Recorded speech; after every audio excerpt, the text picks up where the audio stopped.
Muy buenos días, tengan todos ustedes que nos acompañan en esta conferencia virtual organizada por la Secretaría Ejecutiva del Consejo Monetario Centroamericano. Mi nombre es Evelyn Badilla y soy la coordinadora del Comité de Comunicación Estratégica de la institución. Les damos la más cordial bienvenida y les agradecemos a todos su participación.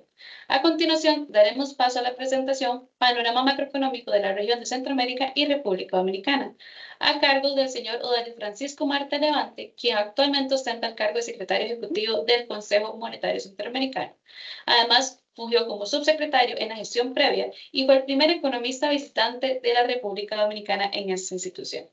En el Banco Central de la República Dominicana se desempeñó como consultor económico en el Departamento de Programación Monetaria y Estudios Económicos y ocupó una jefatura en la División de Análisis de Coyuntura. Cuenta con un posgrado en Macroeconomía Aplicada en la Pontificia Universidad Católica de Chile, máster en Políticas y Reformas Económicas de la Universidad Católica de Santo Domingo y una licenciatura en Economía en la Pontificia Universidad Católica Madre y Maestra. Sin más, cedemos el paso al señor Odales Francisco Mate para que inicie la sesión. Buenos días y muchas gracias, Evelyn, por la introducción. Eh, Ahora voy a pasar a compartirles mi presentación, agradeciendo que me confirmen que pueden visualizarla antes de comenzar.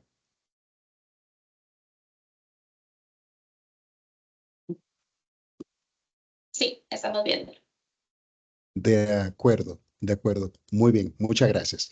Entonces, simplemente también antes de comenzar la presentación, me gustaría, digamos, decir un pequeño descargo en el sentido de que los puntos de vista que se reflejen en esta presentación no son necesariamente los de los miembros del Consejo Monetario Centroamericano, dígase los bancos centrales de la región, sino de que debe ser atribuido solamente a la visión de los técnicos de la Secretaría Ejecutiva del Consejo Monetario Centroamericano. Dicho eso, iniciamos entonces nuestra presentación del panorama eh, regional, macroeconómico regional. En ese sentido, voy a iniciar con el sector real, señalando de que la región en su conjunto registró un crecimiento acumulado de 4.1%, lo cual es superior al observado en el año 2023, que fue 3.5%. Es decir, de que la región creció 0.6 puntos porcentuales más que en el año previo. Y de esta dinámica hay un conjunto de actividades cuando lo vemos desde el punto de vista de la oferta que contribuyeron a esta expansión económica en la región.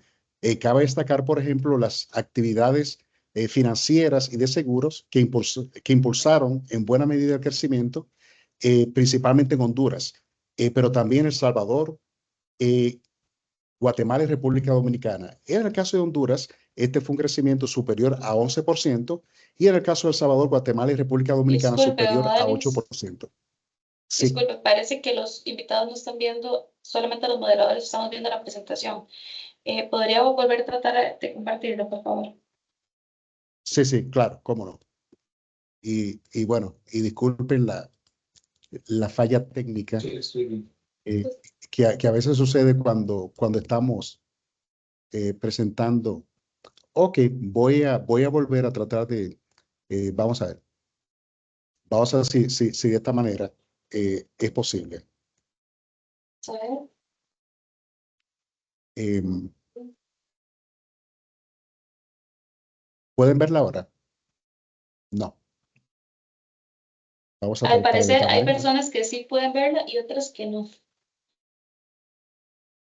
Vamos a tratar de nuevo.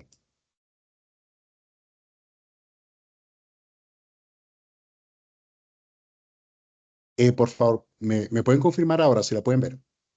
Ya, ya alguien dijo que puede verla sin ningún problema. Sí, confirmado, Armando. Entonces, y ya hay varios deditos arriba. Entonces, don Odalis, muchas gracias. Entonces ya podemos iniciar otra vez. Ahí nos disculpamos por el inconveniente y continuamos. Ok, entonces, qué bueno que la pueden ver. Entonces voy a volver a repetir un poco de que experimentamos un crecimiento en torno a 4.1% en 2024 y que este crecimiento fue superior en 0,6 punto porcentual con respecto al 3,5% observado en el año 2023, lo cual es una buena noticia para la región. Y aquí voy a aprovechar para destacar de que Centroamérica y República Dominicana está creciendo por encima del promedio latinoamericano de en torno a 2%.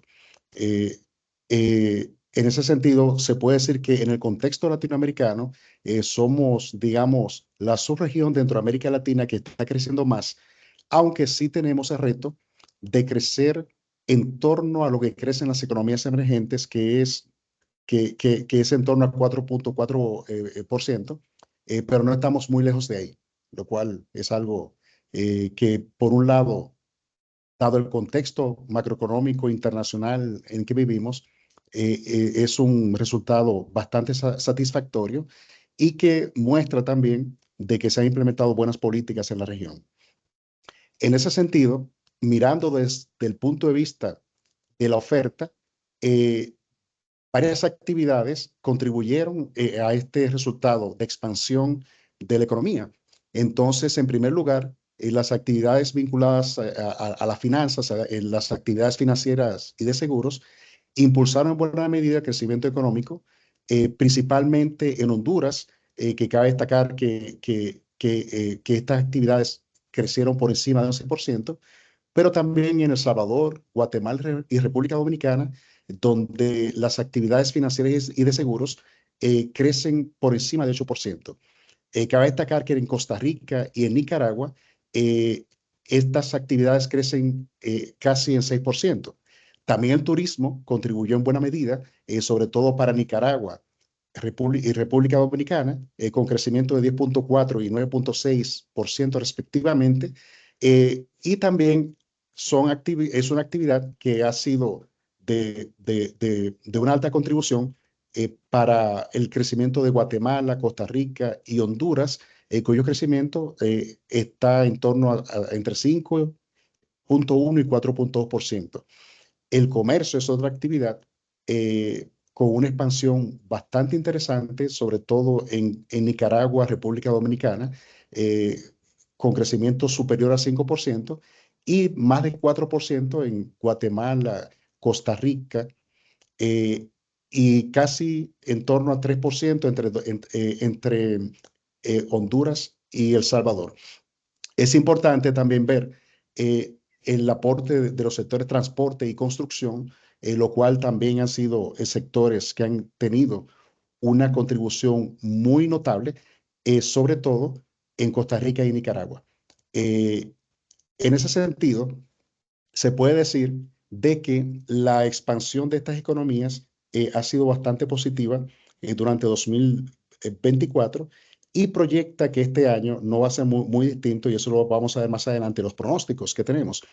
En el caso de los precios, la inflación, mirando desde el punto de vista de la variación interanual del índice de precio al consumidor, eh, también ha experimentado una variación, un cambio en torno a las metas establecidas en los bancos centrales.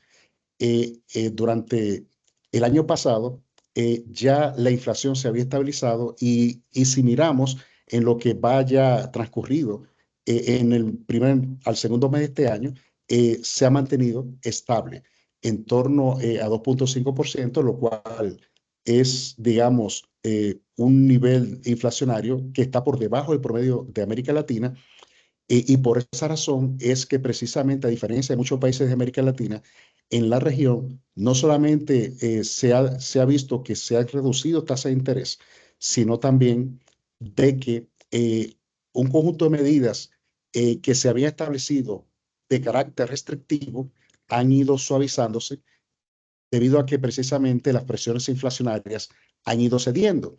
Ahora, se debe destacar que dentro de las presiones inflacionarias que se mantienen, alimentos y vivienda son las divisiones que se destacan con la mayor variación interanual de precios en la mayoría de estos países, lo cual está influenciado por un conjunto de factores que van desde choques de carácter climático que han afectado a la producción de alimentos en varios países hasta elementos que tienen que ver con presiones de inflación importada. En el ámbito del sector externo, se ha verificado una mejora sustancial en la cuenta corriente de balanza de pagos y básicamente esto es porque en el año 2024 eh, hubo un ingreso importante eh, por remesas familiares, pero también por turismo receptivo. Es decir, la región ha estado recibiendo más turistas y en la medida en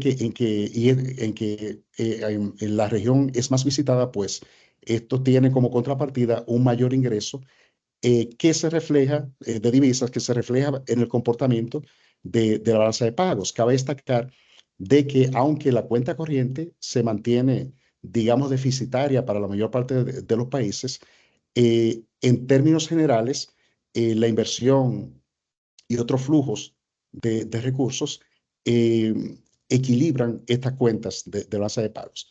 Se destaca los casos de Guatemala y Nicaragua, que son países que mantienen superávit de cuenta corriente eh, eh, en el periodo en estudio. También del mismo modo, y relacionado a este tema de las cuentas externas, el déficit comercial eh, creció en torno a 5,2%. Tenemos un déficit comercial en torno a 58.900 millones de dólares, lo cual ha experimentado un crecimiento de más de 3.000 millones de dólares debido precisamente al incremento de las importaciones de bienes de consumo y materia prima en atención a que estas economías han recuperado el crecimiento económico y en la medida en que hay un mayor dinamismo económico, pues aumenta el consumo, aumenta también la demanda de las empresas por bienes intermedios que utilizan para la producción de bienes, tanto para el consumo interno como para exportación. Las remesas recibidas en 2024 fue un 7% superior a las recibidas en 2023.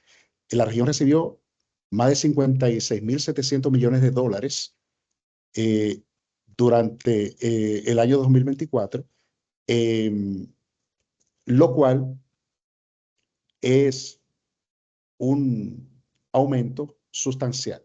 Y cabe destacar de que en términos absolutos, los países que más reciben remesas son Guatemala y República Dominicana, en el orden de 21.510 millones y 10.756 millones respectivamente.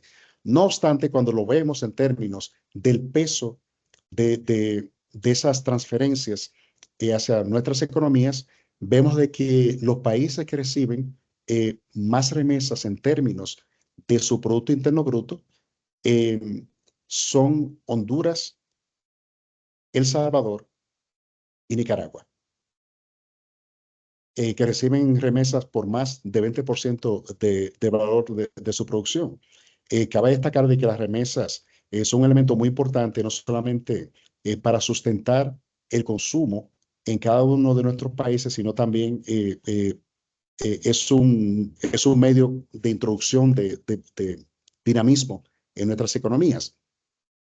En cuanto a la inversión extranjera, y esto es para el tercer trimestre del año pasado, lo que se ha verificado es que Costa Rica, República Dominicana y Guatemala captan casi el 80% de la inversión extranjera que recibe la región, que es superior a 8.000 millones de dólares.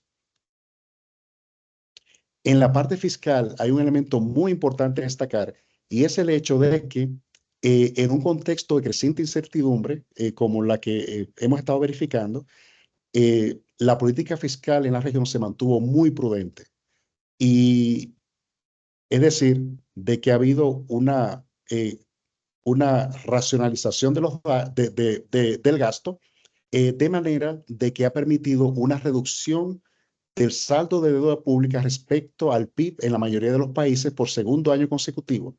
Y esta mejora en este resultado fiscal ha facilitado también que los países de la región hayan experimentado una menor percepción de riesgo país, eh, lo cual también ha generado condiciones no solamente para garantizar la sostenibilidad de la estabilidad macroeconómica en el largo plazo, sino también un mayor financiamiento de nuestras economías. Entonces, en ese sentido, cabe destacar de que, bueno, Guatemala se mantiene como el país con un menor nivel de deuda y con una disciplina fiscal bastante consistente, pero también Nicaragua ha ido también consolidando una política fiscal bastante equilibrada y del mismo modo El Salvador, Costa Rica, Honduras y República Dominicana han ido también manteniendo niveles de deuda bastante sostenibles, lo cual se refleja precisamente en la confianza de los inversionistas internacionales en invertir en papeles de deuda pública de esas economías. La región cerró el año 2024 con un déficit fiscal en su conjunto, visto desde una perspectiva del gobierno central, en torno a 2.2% del PIB regional. Cabe destacar de que esto es inferior al 2.4% que se había verificado en el año 2023 y de que todos los países han ido acumulando superávit primario, es decir, el superávit antes de pago de intereses y deuda, entre 0.3 y 1% del PIB, lo cual es un reflejo de la aplicación de una política fiscal prudente, caracterizada por un aumento consistente en los ingresos y una tasa de crecimiento inferior en los gastos. En cuanto a la mejora en la percepción de riesgo que había mencionado anteriormente, el impacto ha sido muy positivo en el sentido de que ya prácticamente todas las economías de nuestra región están en torno o por debajo del promedio latinoamericano en el indicador de bonos de mercados emergentes. Y si se fijan, ya aunque nos mantenemos, digamos, el entorno por debajo de grado de inversión, pero hay algunos países que están muy cerca a grado de inversión, como son los casos de Costa Rica, Guatemala y República Dominicana. Un aspecto muy importante para nosotros es la evolución de nuestro sistema de interconexión de pagos. Nuestro sistema de interconexión de pagos, que dicho sea de paso, es el sistema de pagos que manejamos los bancos centrales de la región, ha ido experimentando un considerable crecimiento en 2024, registrando más de 42.000 transferencias, casi 43.000 transferencias, equivalente a casi 360 millones de dólares, lo cual también deja espacio para un alto crecimiento. En efecto, se puede destacar mucho la expansión que ha tenido el sistema de pago en cuanto a su uso por los pagos que se originan en El Salvador. En el caso de El Salvador, es la economía que ha impulsado más nuestro sistema de pago y la proyección es de que para este año superaría más de 400 millones de dólares. Cabe destacar de que ya a febrero de este año ya se está experimentando un crecimiento de más de 66% respecto a febrero de 2024, con más de 4.000 operaciones que representan más de 56% y ya se han transferido un valor superior a 28 millones de dólares, lo cual digamos que supera esas proyecciones que tenemos o van, digamos, consistentes con las proyecciones que tenemos de que este sistema podría verificar pagos por más de 400 millones de dólares en el año 2025. Es importante destacar de que nuestro sistema de pagos es en tiempo real, es un sistema de pago que es ágil, pero también es bastante confiable y a bajo costo, que es lo más importante, y por eso es que los bancos centrales de la región estamos muy interesados en un mayor uso de esta herramienta para los pagos dentro de la región de Centroamérica y República Dominicana. Un aspecto muy importante que queremos destacar son los pronósticos que estamos trabajando eh, mirando 2025 y 2026.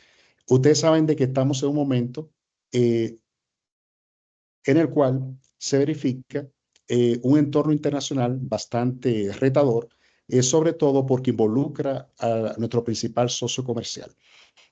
En ese sentido, muchas consultas que se nos han hecho con respecto a cómo vemos nosotros el potencial impacto que podría tener la política, sobre todo comercial, de Estados Unidos hacia nuestras economías, y con la información disponible no encontramos un impacto directo. Y la razón por la cual, en cierta medida, nos hace pensar de por qué no vemos este impacto directo es, por un lado, porque la mayor parte de los países de la región no está dentro de esas tensiones de carácter geopolítico. No obstante, sí encontramos, digamos, alguna evidencia de un impacto indirecto. Eh, y aquí les voy a decir de que nosotros tenemos dentro de nuestros pronósticos una serie de supuestos, ¿verdad? Que van desde eh, cuál sería el crecimiento esperado de la economía estadounidense en 2025-2026, de cuáles serían los precios de los principales bienes energéticos que importamos, que en el caso de la región es básicamente petróleo, y también cuál sería el entorno de tasa de interés internacional que ocurriría. En nuestro escenario base, ¿verdad? Lo que estamos mirando es que la economía estadounidense crecería en torno a 1.9%. Y en nuestro escenario base, aunque no es el escenario, y es un escenario optimista, pero no es el más optimista. O sea, y le voy a decir por qué un poco más adelante. Estamos esperando que en 2026 la economía estadounidense crecería 1.8 y que el precio del barril de petróleo relevante para la región estaría en torno a $65 y de que el entorno de tasa de interés, pues a final de año, la tasa de interés de los fondos de la Reserva Federal estaría en torno entre 4 y 4.25. Y entonces, bajo estos supuestos, lo que nosotros estamos esperando es de que en la región el crecimiento esté en torno a 3.8% este año y 3.7% en 2026. Y ese 3.7% estaría, digamos, más o menos en torno a cuál sería el crecimiento de largo plazo. La inflación proyectada quedaría en 2.6% para este año y 3.4% para 2026, básicamente. Eh, y de esta manera, obviamente, el crecimiento en otros países estaría básicamente marcado por el potencial de cada país, que no es el mismo en cada país, ¿verdad?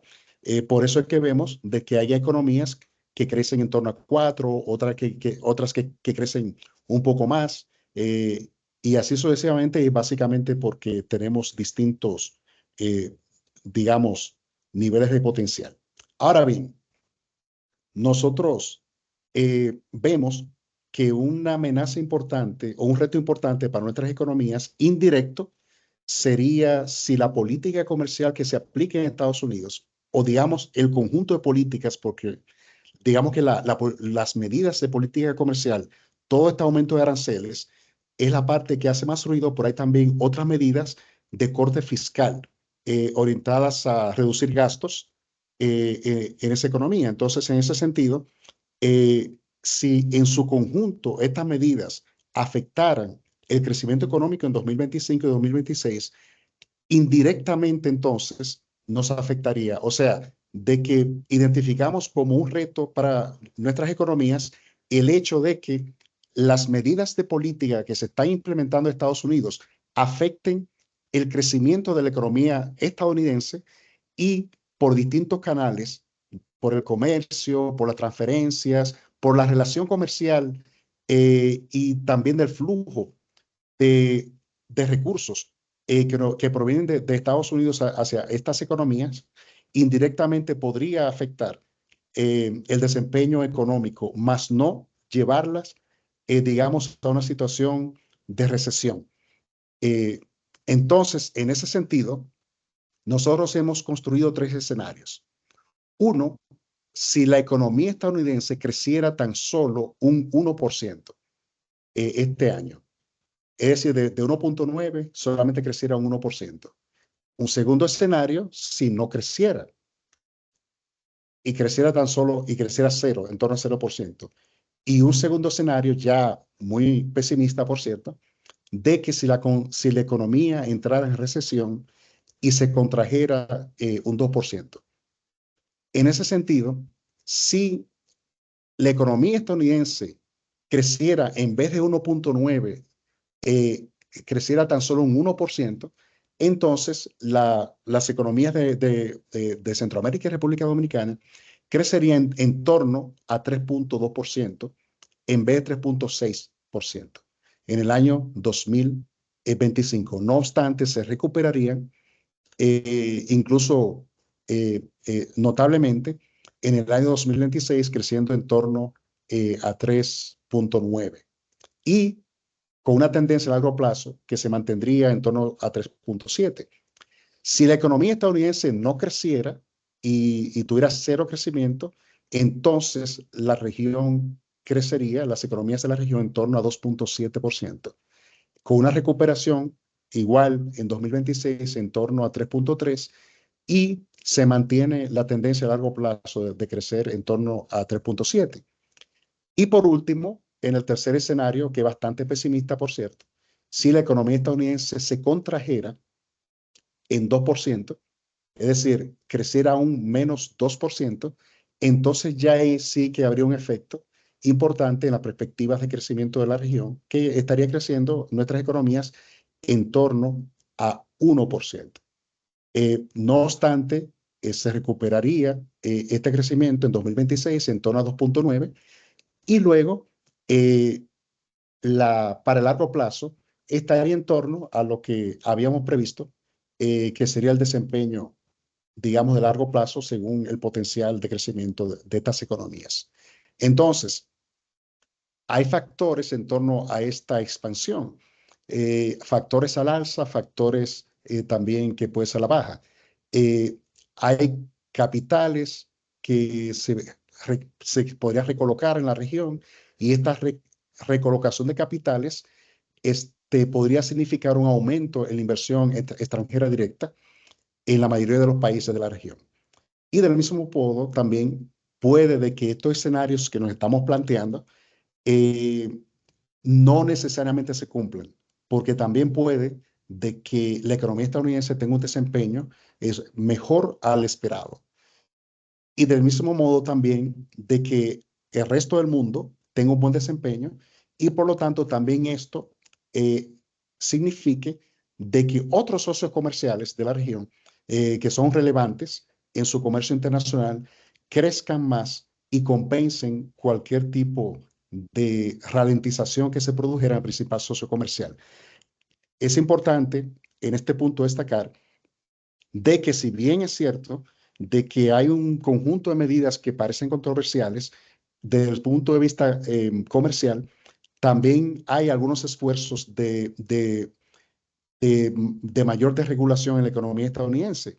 Y cuando se quitan regulaciones, eso facilita la decisión de inversión y que se materialicen proyectos de inversión de manera más oportuna eh, y por lo tanto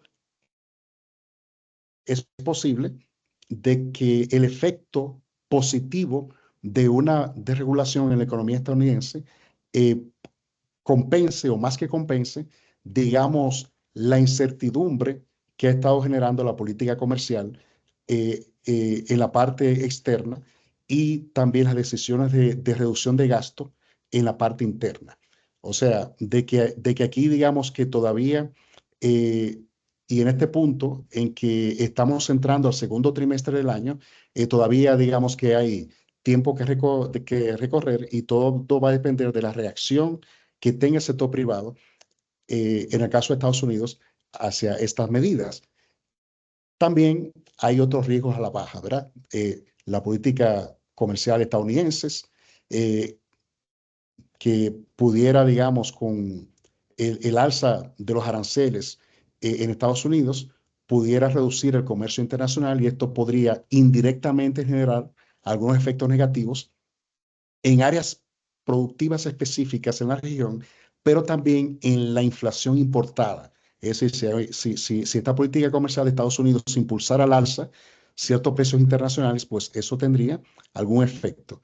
Y también es muy importante para nosotros nuestra vulnerabilidad en términos climatológicos, en el sentido de que alguna exposición a eventos climatológicos también puede incidir sobre ciertas variables macroeconómicas en la región. Dicho eso, yo lo dejo hasta este punto y estoy abierto a alguna pregunta o comentario que se tenga de los presentes. Muchas gracias.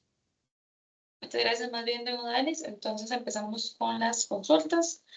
La primera es, ¿por qué Guatemala no tiene mucha participación en el CIPA? Veo que solamente tiene transferencias hacia El Salvador.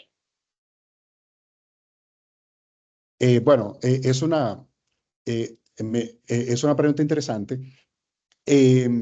Bueno, como ustedes saben, hay una relación comercial muy intensa entre esas dos economías, entre Guatemala y El Salvador. Ahí estamos trabajando precisamente con nuestros colegas del Banco de Guatemala para orientar, para que haya más conocimiento en el país de que existe esta herramienta y de que se puede utilizar. En la medida en que haya un mayor conocimiento en Guatemala de esta facilidad y además de que los agentes económicos en Guatemala la requieran, pues nosotros esperamos una mayor participación.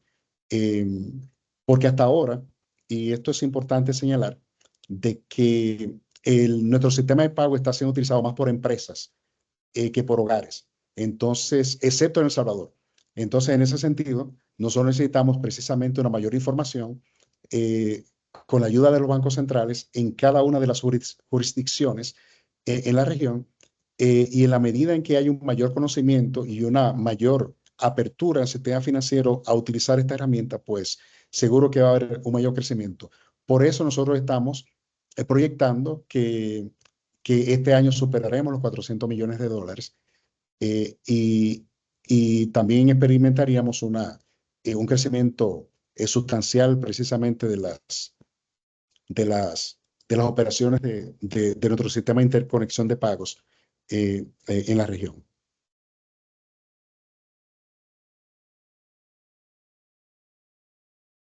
No le escuchamos, Evelyn. Disculpe, ¿ahora sí me pueden escuchar? Sí. Perfecto. La otra consulta es, dado el peso significativo de las remesas en varias economías de Centroamérica y República Dominicana, ¿qué riesgos macroeconómicos puede observar en su creciente dependencia? ¿Y cómo deberían responder las autoridades monetarias para mitigar posibles vulnerabilidades? A mí me parece eso una pregunta muy relevante. O sea, en primer lugar, hasta el momento no se ha verificado caídas en las remesas. Al contrario, en algunos países, en este momento las remesas están creciendo por encima del 6%. Y hay casos en que se está verificando incluso todavía crecimiento de dos dígitos, en torno a 12% en algunos países. Me parece Guatemala es uno de ellos. Es por un lado, ¿verdad? Tal vez uno puede interpretar como el hecho de la misma incertidumbre en la condición migratoria de algunos de nuestros emigrados, los hace precisamente por razones precautorias enviar más dinero a sus países de origen en caso de que tuvieran que regresar forzosamente. Claro, cuando existe incertidumbre, pues ahorramos. Y la actitud que están teniendo precisamente desde una perspectiva de política fiscal en los países de nuestra región es precisamente la prudencia. Es decir, la prudencia en cuanto, no necesariamente en cuanto a reducir el gasto, pero también en cuanto a en cuanto a abrazarse una mayor calidad de gasto. Y esa prudencia, en de nuestro punto de vista, debe mantenerse. Nuestros gobiernos necesitan suficiente recaudación para poder aplicar las políticas de inversión e infraestructura física, pero también gasto social. Entonces, ese balance, la búsqueda de ese balance, va a ser beneficioso precisamente para irnos protegiendo en tiempos de incertidumbre. Perfecto, Madalis. Nos hacen otra consulta por parte de Ángel Arita. ¿Podrían explicar un poco los mecanismos de transmisión dentro del modelo usado para simular el impacto de la caída del crecimiento de Estados Unidos hacia los países de la región? Fíjense, básicamente estos supuestos han sido tomados de, digamos, un poco, primero de la reducción que hizo el Banco de la Reserva Federal y también del sentimiento de mercado, de lo que llamamos sentimiento de mercado.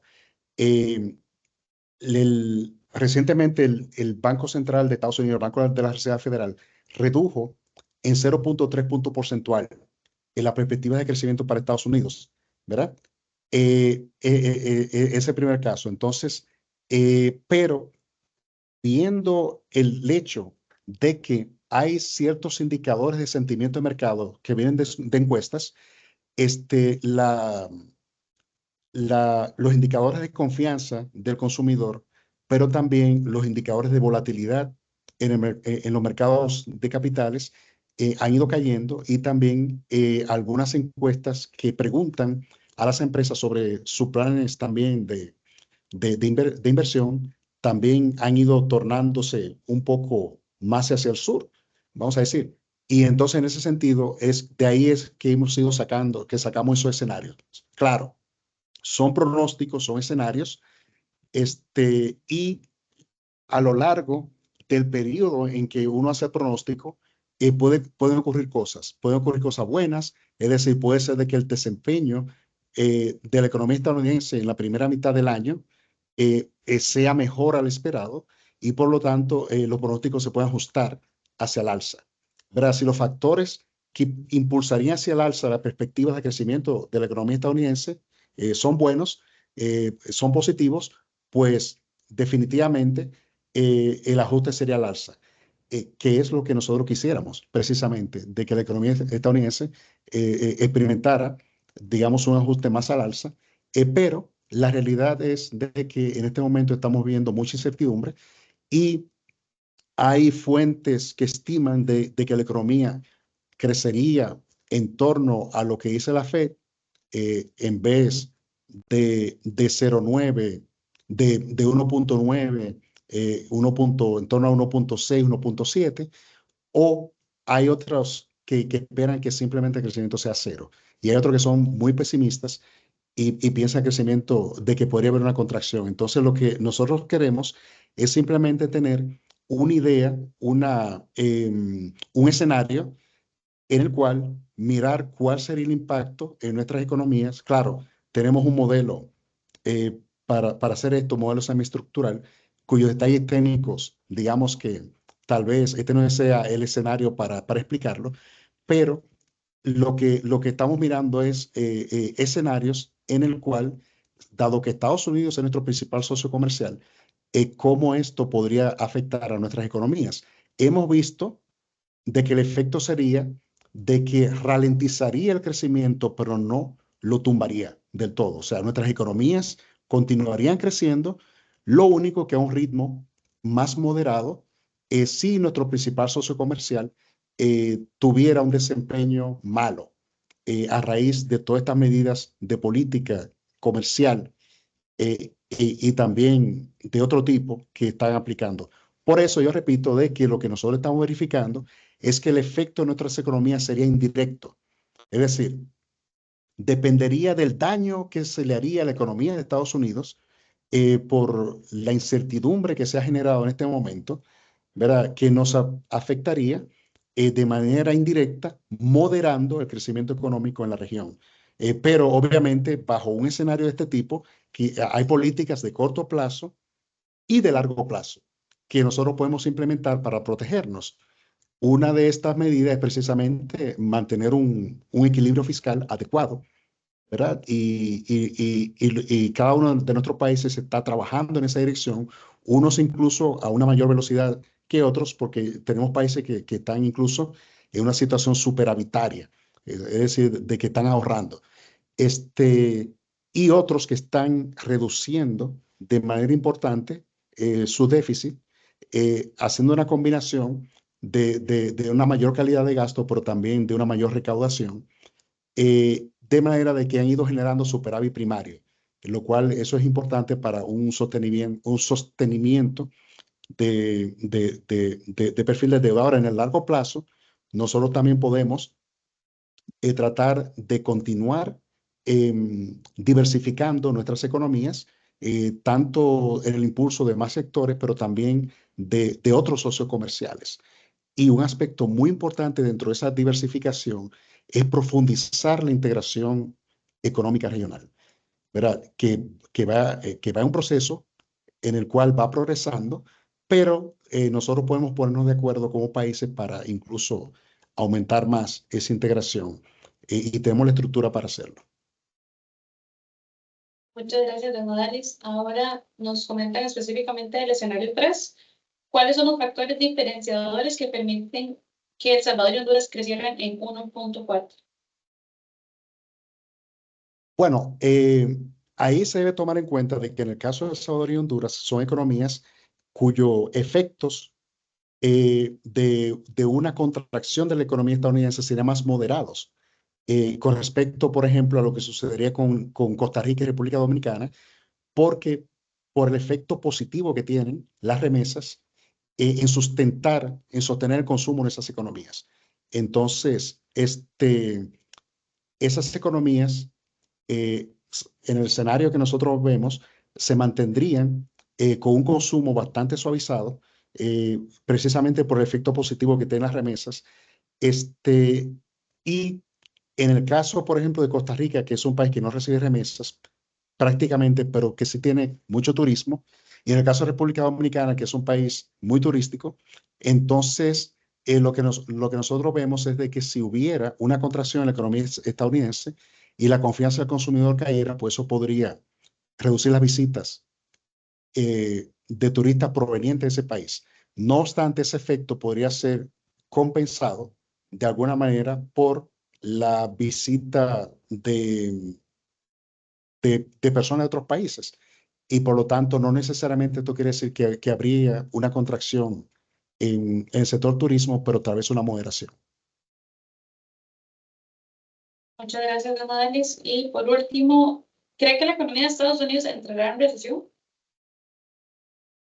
Mire, eso es una pregunta muy relevante y casi que es la pregunta del millón en este momento. Y esto es, digamos, lo que tienen los analistas, tanto los economistas que trabajan para las distintas agencias gubernamentales dentro y fuera de Estados Unidos, como también los economistas del sector privado. Uno puede creer, por, con la información disponible hasta hoy, de que la economía estadounidense lo que tendría es a moderarse, más no a contraerse. Una moderación quiere decir que podría ralentizar un poco el ritmo de crecimiento y por lo tanto, en ese sentido, por eso es el pronóstico del Banco de la Reserva Federal de que la economía estaría creciendo en torno a 1,7%, 1,6, 1,7%, lo cual significa una moderación, pero no una contracción. Tal vez, y aquí lo importante es ver de que estamos entrando al segundo trimestre del año, hay muchas cosas que pueden suceder. Y dentro de esas cosas que pueden suceder, hay eventos positivos que pueden suceder. Eh, y un evento positivo de esto puede ser que tal vez se aligere un poco la parte correspondiente a la política comercial. A lo mejor se lleguen a acuerdos entre los grandes bloques de manera de que estos aranceles no se materialicen de la forma en que se han planteado. Puede suceder también, porque igual también nosotros tenemos un sector privado transnacional que está afectado. Entonces, y puede tocar la puerta a sus gobiernos para que les ayude y que impulse una negociación a más gran escala. Además, existe la posibilidad de que haya una pacificación, sobre todo de algunos conflictos. Sabemos que hay esfuerzos que están en camino y que tal vez Esto podría significar de que en la segunda mitad del año tengamos un mundo más apaciguado y por lo tanto eso mejora las perspectivas eh, eh, de comercio e inversión a nivel internacional y que al final la economía mundial crezca un poco más. También existe la posibilidad de que, por ejemplo, un jugador internacional muy importante que es China crezca incluso por encima de lo esperado. La economía china estaría proyectando crecer en torno al 5% si tiene un mejor desempeño. Eso sería algo que impulsaría muchas economías a nivel mundial, pero también de que la misma economía estadounidense, que sabemos que es una economía grande y depende mucho de su propia dinámica interna, tenga un mejor desempeño precisamente por el efecto positivo que tenga la desregulación de esa economía. O sea, digamos que en la ventana, el abanico de posibilidades está abierto. En el corto plazo hay incertidumbre, pero esa incertidumbre se podría moderar eh, y se podría moderar en un plazo tan corto como se generó. Recuerda de que nosotros estamos viviendo este tema en los últimos 2 meses. Entonces, esto puede haber un efecto positivo de moderación de esta incertidumbre, una mayor claridad para los agentes económicos y por lo tanto, entonces, esto sería algo positivo para la economía de Estados Unidos y para la economía mundial. En el caso nuestro, obviamente que cualquier tipo de acción tendente a mejorar el ambiente de negocios va a ser muy importante. Recuerde de que el sector privado es lo que mueve la economía. Obviamente, las inversiones en infraestructura en el corto y mediano plazo contribuyen a mejorar el potencial de crecimiento de nuestras economías y facilita precisamente la inversión privada, pero sabemos que el sector privado es, digamos, el motor de nuestras economías. Muchas gracias, don Danis. Entonces, con esto ya damos por finalizado la sección de consultas. Le agradecemos a todos los presentes de la participación que tuvieron de manera activa y las sugerencias que realizaron de hacer actividad al menos 2 veces por año. Entonces, les recalco el agradecimiento a habernos acompañado esta mañana en la conferencia y en los próximos días van a poder encontrar la reunión en YouTube. Y les vamos a remitir un correo con los enlaces y también lo que es la presentación. Y por último, les invitamos a estar informados de nuestras redes sociales y de los próximos eventos y actualizaciones. Que pasen un excelente día y nos vemos en la próxima.